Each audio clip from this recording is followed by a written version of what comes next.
ऐन दुष्काळात उजनी धरणाचं पाणी आटल्यानं दृष्टीपथात आलेला हा इनामदार वाडा।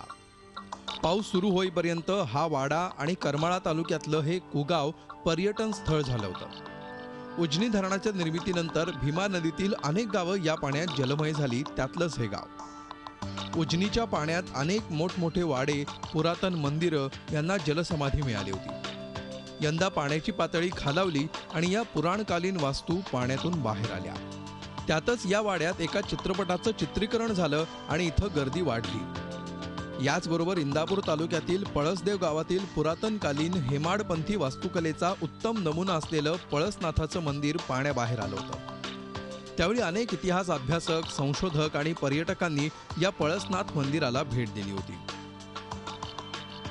काही दिवसांपूर्वी हा पाण्याबाहेर आलेला वाडा आणि गाव आता पावसाचा जोर वाढल्यानंतर पुन्हा पाण्याखाली गेलाय। पूर्वजांचा हा वाडा पुन्हा पाण्याखाली गेल्याचं थोडं दुःख आणि पावसाचा आनंद अशा दोन्ही संमिश्र भावना या इनामदार वाड्याच्या वंशजांच्या आहेत। या वाड्याची 400 वर्षापूर्वी बांधलेलं होतं। शिवाजी महाराजचे आजोबा हे तिथं ते साहित्य ठेवायचे आणि तो इनामदारांच्या वाड्यात ठेवायचे। त्यांना निश्चित ह्यासाठी काळजी घ्यायची। इनामदार वाड्यासारखीच स्थिती पळसनाथ मंदिराचीही झाली आहे। उजनीच्या पाणी पातळीत वाढ झाल्यामुळे हे मंदिर पुन्हा पाण्याखाली गेलंय।